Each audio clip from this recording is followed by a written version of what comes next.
بسم اللہ الرحمن الرحیم۔ السلام علیکم۔ سب سے پہلے درود پاک، اللہم صلی علی محمد وعلی آل محمد وبارک وسلم۔ ہماری جو آج کی ویڈیو ہے نا، اس کا نام ہے شداد کی جنت۔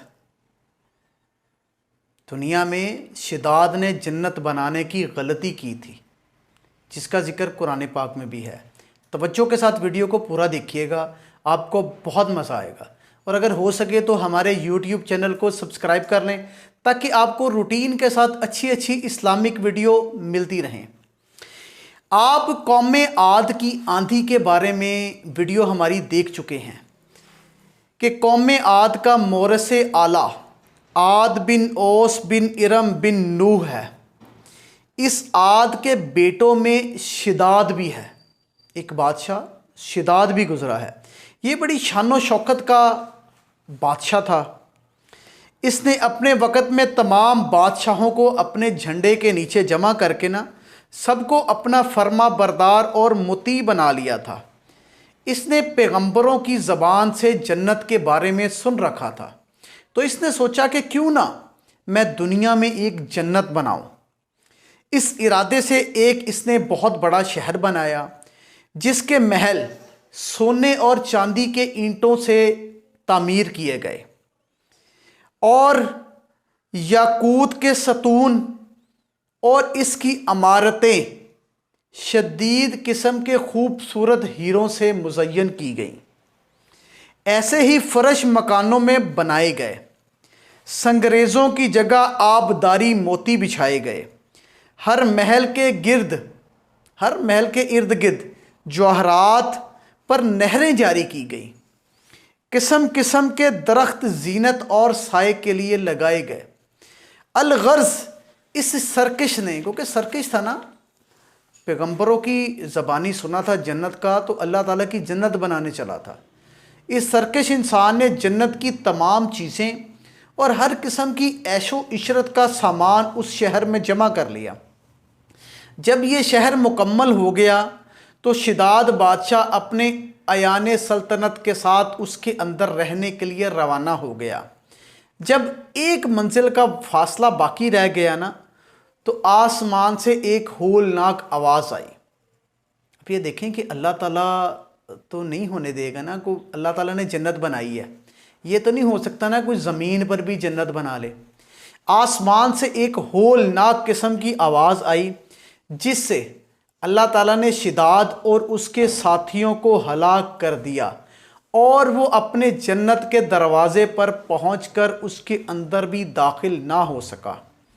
حضرت امیر معاویہ رضی اللہ تعالیٰ عنہ کے دور حکومت میں حضرت عبداللہ بن کلابہ اپنے گمشدہ اونٹوں کو تلاش کرتے ہوئے صحرائے عدن سے گزر رہے تھے کہ اس شہر میں پہنچ گئے، اور اس کی تمام زینتوں اور آسائشوں کو دیکھا، مگر انہیں وہاں رہنے والا کوئی انسان نہیں ملا۔ یہ تھوڑے سے جواہرات وہاں سے لے کر چلے آئے۔ جب یہ خبر حضرت امیر معاویہ رضی اللہ تعالیٰ عنہ کو ہوئی تو انہوں نے عبداللہ بن کلابہ کو بلا کر پورا حال دریافت کیا، اور جو انہوں نے دیکھا تھا انہوں نے سارا کچھ بیان کر دیا۔ پھر حضرت امیر معاویہ رضی اللہ تعالیٰ عنہ نے کعب احبار کو بلا کر دریافت کیا کہ کیا دنیا میں کوئی ایسا شہر موجود ہے جو مجھے یہ بتا رہے ہیں ایسا شہر موجود ہے؟ تو انہوں نے فرمایا ہاں، جس کا ذکر قرآن پاک میں آیا ہے، یہ شہر شداد نے بنایا تھا، لیکن یہ سب عذاب الہی سے ہلاک ہو گئے، اور اس کی قوم میں سے ایک آدمی بھی نہیں بچا۔ اور آپ کے زمانے میں ایک مسلمان جس کی آنکھیں نیلی، قد چھوٹا اور اس کی ابرو پر ایک تل ہوگا، اپنے اونٹ کی تلاش میں داخل ہوگا۔ اتنے میں عبداللہ بن کلابہ آ گئے تو کعب احبار نے ان کو دیکھ کر فرمایا باخدا وہ شخص یہی ہے جو شداد کی جنت کو دیکھے گا۔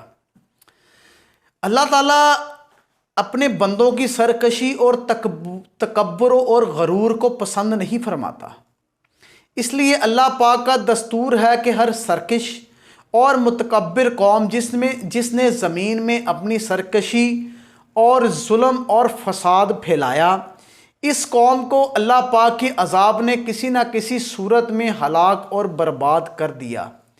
شداد اور قوم عاد کے دوسرے افراد اپنی سرکشی اور تکبر کی وجہ سے ہلاک ہوئے، اور جب ان لوگوں کا ظلم اس قدر بڑھ گیا کہ روئے زمین کا ذرہ ذرہ ان کے گناہوں اور بدعمالیوں کی وجہ سے بالبلا اٹھا، تو اللہ پاک کے عذابوں نے ان سب سرکشوں اور ظالموں کو تباہ کر کے صفحہ ہستی سے ہی مٹا دیا۔ لہٰذا ان قوموں کے عروج و زوال اور ان قوموں کے عذاب الہی سے پامال ہونے کی داستانوں سے کتابیں بھری پڑی ہیں، کیونکہ قرآن کریم میں ان قوموں کے انجام کا ذکر کرنا صرف اس چیز کا مقصد ہے کہ اہل قرآن ان کی داستانیں سن کر عبرت پکڑیں اور اللہ پاک کے عذاب سے ہر وقت معافی کی امید رکھیں اور توبہ کرتے رہیں۔ اللہ پاک ان کو ضرور معاف فرما دے گا، اور کوشش کریں کہ مال اور دولت کے غرور اور گھمنڈ میں سرکشی اور تکبر مت کریں، بلکہ ہمیشہ دل میں اللہ پاک کا خوف رکھیں، کیونکہ کئی لوگ ایسے ہیں نا جن کے پاس حد سے زیادہ مال آ جاتا ہے تو وہ سرکش اور متکبر ہو جاتے ہیں، وہ انسان کو انسان ہی نہیں سمجھتے۔ ہمارے سامنے سارے معاملات ہیں، دنیا میں جو کچھ ہو رہا ہے ہمیں ہر چیز کا علم ہے، آپ لوگ بھی ان چیزوں کو بخوبی جانتے ہیں کہ جس بندے کے پاس 4 پیسے آ جاتے ہیں وہ اپنے آپ کو فرعون سمجھنے لگ جاتا ہے۔ تو اس طرح کی حرکت کرنے کے بارے میں سوچے بھی نہ، کیونکہ اللہ پاک کی پکڑ بہت سخت ہے۔